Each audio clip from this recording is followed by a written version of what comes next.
chaps, welcome to John Robson Guitar Tuition once again. As always, I do hope you're well. Today it's all about effects.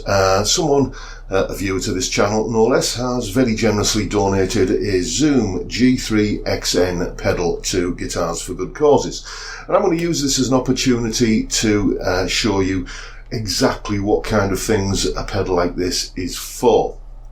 There are a multitude of options that you can go through on a pedal like this. It will simulate many different types of amplifier, many different types of pedal, and an infinite number really of permutations between those amplifiers, pedals, speaker cabinets, etc, etc, etc. And, you know, for a seasoned professional, that's not a problem. You can find your way around all of the menus and everything pretty easily. But the problem is that these things now are very, very affordable. This type of unit, not this one specifically. And you're getting novice guitarists who are, treating themselves or getting one for a birthday present or Christmas or whatever. And they're just baffled by it. It's the old thing of like option anxiety, where do I start? So essentially that's what this video is all about.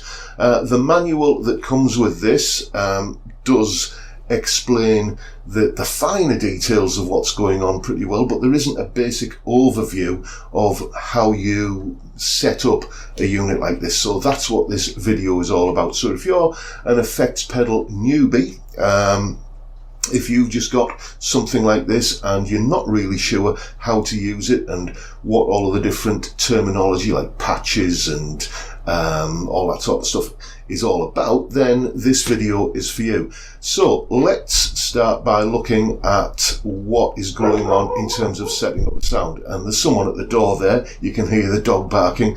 I'll be back after this. Okay, so the first thing you need to do is decide what kind of amplifier you wish to play through. It could be Marshall, it could be Fender, it could be Vox, but in this case here we're going to go for Marshall, and we're going to pair it up with a 4x12 speaker cabinet. This is your basic rig that you're setting up here.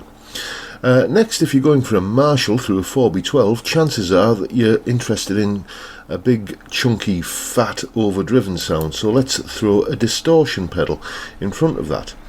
And then in between the amp and the speaker cabinet, or in real life, the way you would do this is in the effects loop of the amplifier. What we'll do is we'll put a little bit of chorus in the form of a chorus pedal, and maybe a little bit of delay.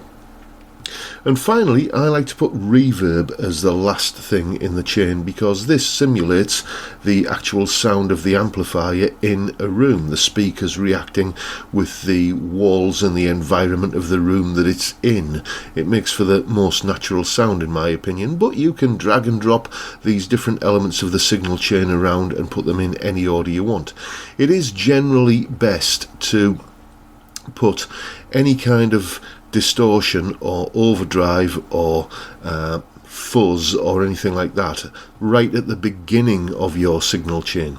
This is because of the way that effects interact. If you put chorus or delay or reverb on a fuzzy, overdriven, distorted sound, it'll sound pretty good. But if you add distortion to a chorus effect or to a reverb or a delay, it's going to sound quite flabby and messy.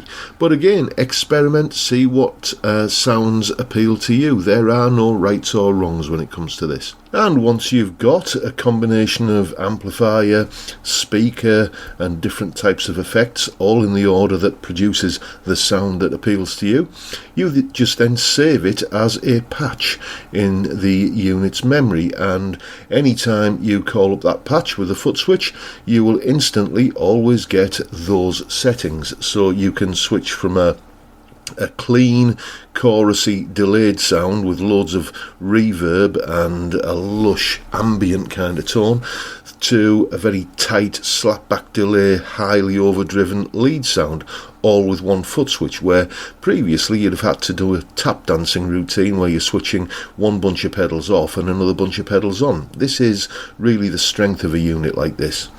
So there you go, that's a basic overview of how you set up a pedal like this to get a sound out of it.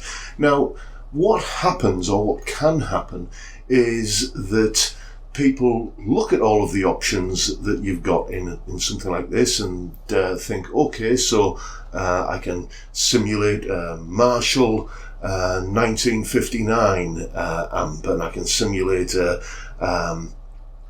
Vox AC30 and a Mark III Boogie and a Fender Twin. So that they start thinking along the lines of, okay, well, the first song in the set, that was recorded originally using a Vox AC30, and then when it goes to the solo, it sounds more like a Marshall tone to me, so I better program in another patch like that, and you end up disappearing down a rabbit hole where you try and replicate every sound that's on every guitar part in every song in the set that you're playing. That's not really worth doing, in my opinion. I honestly believe that as long as you've got 3 core sounds sorted, then you're pretty much good to go. Personally, I was back in the 90s when things like this started becoming a little bit more affordable than what they had previously been. I used to play in, I was in a country and western band. I was in a kind of a commercial pop rock band, Bon Jovi, Def Leppard, that sort of thing. And I was also in a blues band, and I was also in like an originals kind of indie type band as well. And all of these 3 bands overlapped to some degree or other. And even with that wide breadth of music where I was playing, Motown golden oldies 1 minute and, Slim Whitman songs the next, that kind of thing. All I needed was 3 basic core sounds. I needed a general accompaniment clean sound for strummy kind of stuff. I needed a mildly overdriven sound for power chords and crunchy classic rock and blues lead and that kind of stuff.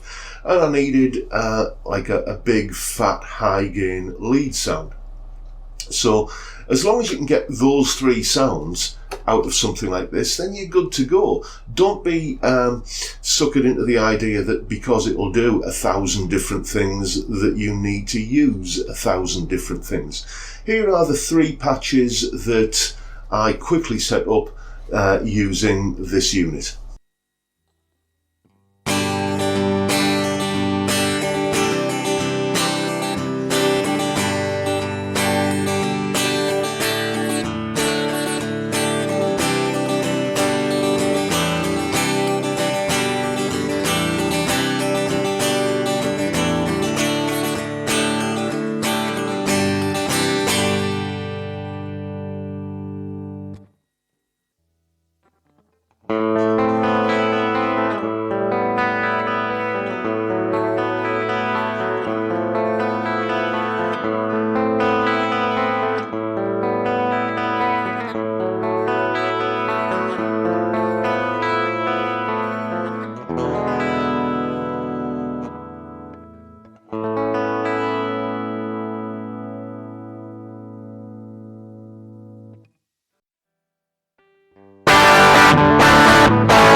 And if you do find that you need a couple of speciality sounds, something where there's a really pronounced effect on a particular guitar part, then just use one of those core sounds as the basis.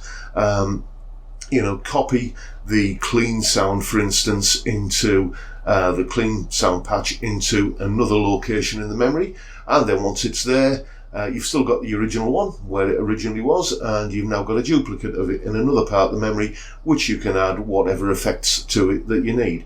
And here are a bunch of sounds that I came up with, kind of working along that train of thought.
So there you go.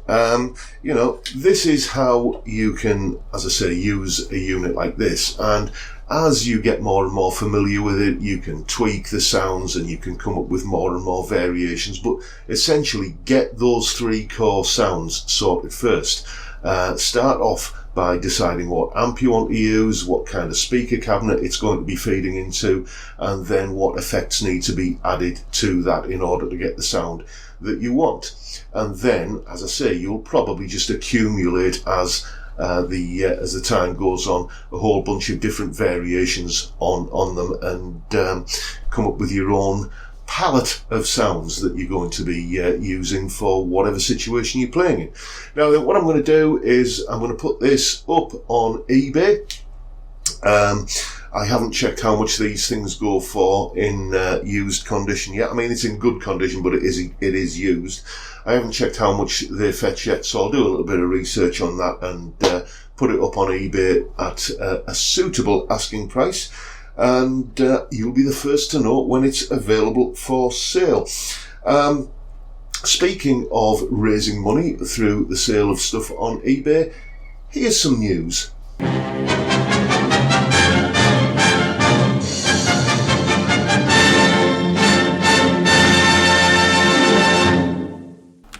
Okay, first things first, the Zoom G1ON pedal was won by someone who wishes to remain anonymous, because what they've said is that they want basically to donate the pedal back to the charity. So here's what's going to happen. Basically, I'm going to put this pedal up on eBay, and whatever it fetches, I am going to match as a donation to Zoe's Place. I said I would make a donation in return for this pedal, which was very kindly donated by a viewer to the channel. So when it sells on eBay, whatever it fetches, I will basically double that and send the money over to Zoe's Place. Speaking of things which have sold on eBay, I was recently given an old iMac computer, and this is a particularly old one. It is so old that the operating system won't even update anymore, but the person who gave it to me said maybe you can use it for editing those YouTube videos you do. And basically, well, to cut a long story short, I guess I'm a Windows chap. I just couldn't get on with the Mac at all, so I put it up on eBay and it fetched 80 quid, which duly went to Zoe's Place. Also, the MXR carbon copy delay sold for £79 on eBay, and as you can see, that has also gone to Zoe's place. So there you go, there's a little bit of an update on what's happening with Guitars for Good Causes. I'll probably do a more detailed breakdown in the next few weeks or so, and of course the link if you want to donate is in the description below. And there you have it. As I say, you know, quite a lot of stuff being bought and sold, well, donated and sold at the moment, and it's all raising money for Zoe's place, which makes me a very happy chappy. And I think that's pretty much us done for today. I do hope you've enjoyed this video. If you have, please hit the like and subscribe and notification bell and all the rest of the usual stuff that us YouTubers ask you to do. And I'll just round off by saying that if you would like some tailored one-to-one guitar tuition, then get in touch with me via the details at the end of this video.